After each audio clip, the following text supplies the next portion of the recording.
नमस्कार। आज हम बात करने वाले हैं राजयोग के बारे में, जो स्वामी विवेकानंद द्वारा लिखित है। इसका पहला अध्याय से हम प्रारंभ करेंगे, जिसको नाम दिया गया है अवतरणिका। ये राजयोग के बारे में है। राजयोग अर्थात प्रत्येक जीव अव्यक्त ब्रह्मा है। बाह्य एवं अंत प्रकृति को वशीभूत करके अपने इस ब्रह्म स्वभाव को व्यक्त करना ही जीवन का परम लक्ष्य है। कर्म, उपासना, अंतर्ध्यान अथवा ज्ञान, इनमें से एक या एक से अधिक उपायों का सहारा लेकर अपने ब्रह्म भाव को व्यक्त करना और स्वयं से मुक्त हो जाना, बस यही धर्म का सर्वस्व है।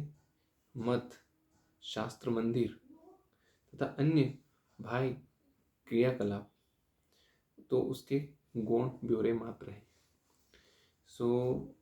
इसमें स्वामी विवेकानंद जी कहना चाहते हैं कि राजयोग एक पद्धति है, एक अंत का प्रारंभ है। इसमें कहना चाहते हैं, तुम स्वयं यह देख लो कि यह बात सत्य है या अथवा नहीं, और तब उस पर विश्वास करो। वह कहना चाहते हैं कि स्वयं इसको अपने जीवन में अपनाएं, इसका अनुभव करें, उसके बाद ही इस ज्ञान के बारे में आप कोई टिप्पणी करें। कहने का मतलब ये है। वो कहना चाहते हैं कि संसार के धर्म के संबंध में सर्वत्र सामान्यतः ऐसी शिक्षा मिलती है कि धर्म केवल श्रद्धा और विश्वास पर स्थापित है, और अधिकांश स्थलों में तो वह भिन्न भिन्न मतों की समाविष्ट मात्र है। धर्म कुछ मतों के गट्ठे भरे, कहने का मात्र है उनके सत्यासत्य विचार का कोई मापदंड नहीं है। जिसके जो जी में आया बस वह वही बक गया। बौद्ध धर्म के संबंध में भी ऐसा ही एक है। बुद्ध देव की प्रत्यक्ष अनुभूति पर धर्म आधारित है। उन्होंने कुछ सत्यों का अनुभव किया, उन्होंने उन सबको देखा, वे उन सत्यों के संसर्ग में आए, फिर उन्होंने उसका प्रचार संसार में किया। ऐसा ही हिंदुओं में संबंध में भी ठीक यही बात है। उनके कहने का मतलब शास्त्रों में ऋषि नाम से संबोधित किए जाने वाले ग्रंथकर्ता या किए गए हैं। हमने कुछ सत्यों के अनुभव किए हैं और उन्हीं का वे संसार में प्रचार कर गए हैं। अतः स्पष्ट है कि संसार में समस्त धर्म उस प्रत्यक्ष अनुभव पर स्थापित है। यही नहीं, ईसाई तुम्हें अपने धर्म पर ईसा एवं ईसा के अवतरण पर, ईश्वर और आत्मा के अस्तित्व पर और उस आत्मा की भविष्य उन्नति की संभवनीयता पर विश्वास करने को कहता है। यदि मैं उससे इस विश्वास का कारण पूछूं तो वह कहता है यह मेरा विश्वास है। किंतु यदि तुम ईसाई धर्म के मूल में जाओ तो देखोगे कि वह भी प्रत्यक्ष अनुभूति पर स्थापित है। ईसा ने कहा है मैंने ईश्वर के दर्शन किए हैं। उनके शिष्यों ने भी यही कहा है कि हमने ईश्वर का अनुभव किया है। आगे वो कहना चाहते हैं, इस सत्य को प्राप्त करने के लिए राजयोग विद्या मानव के समक्ष यथार्थ, व्यवहारिक और साधन उपयोगी वैज्ञानिक प्रणाली को रखने का प्रस्ताव करती है।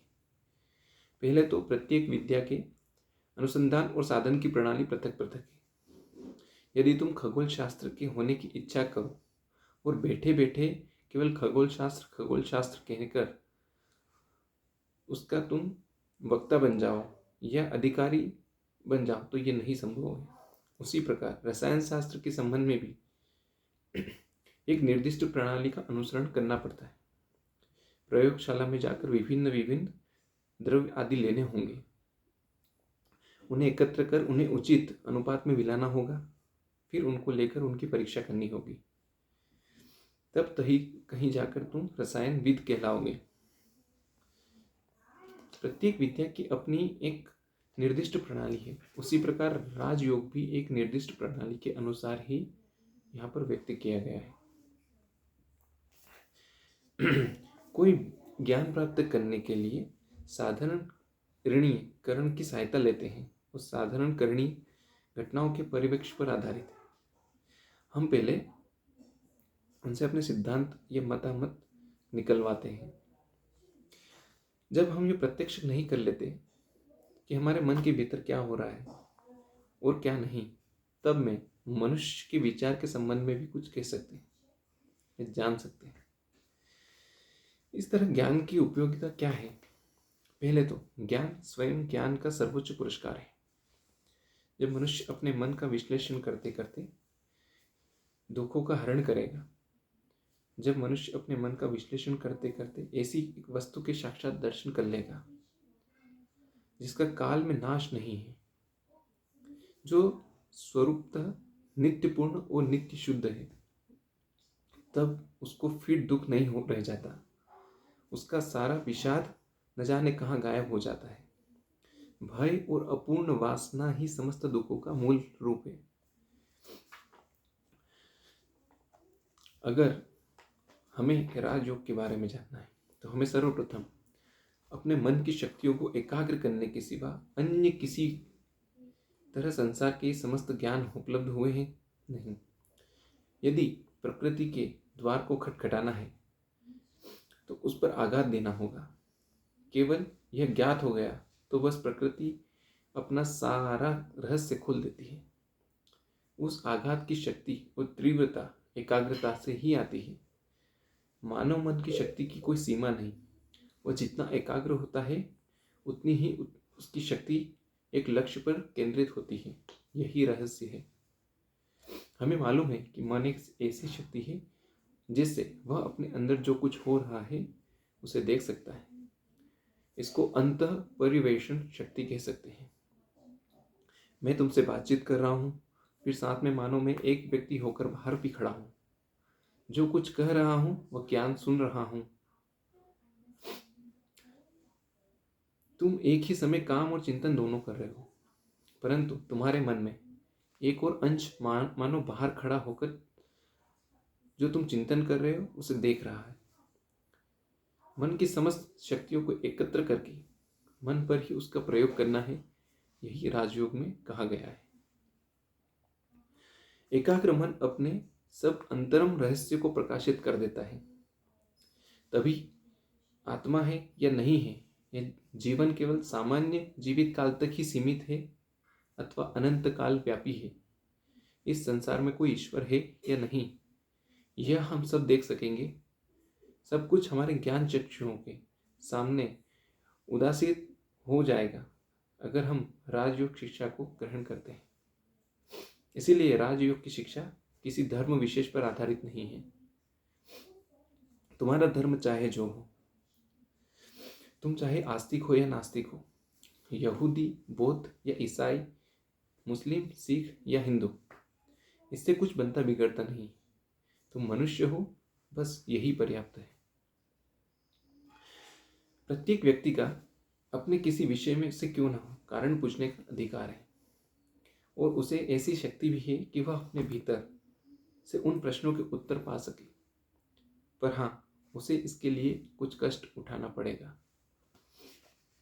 आगे स्वामी जी कहते हैं, यदि हम विश्वास करें कि हमारा मन शरीर की केवल एक सूक्ष्म अवस्था विशेष है, तो हम यह भी स्वीकार करना होगा कि मन शरीर पर कार्य करता है तो शरीर भी मन पर कार्य करता है। जब व्यक्ति को क्रोध आता है तब उसका मन अस्थिर हो जाता है। मन की अस्थिरता के कारण शरीर भी पूरी तरह अस्थिर हो जाता है, क्योंकि अधिकांश स्थलों में तो उसकी समय की संयम की शक्ति पशु पक्षियों से कोई विशेष अधिक नहीं है।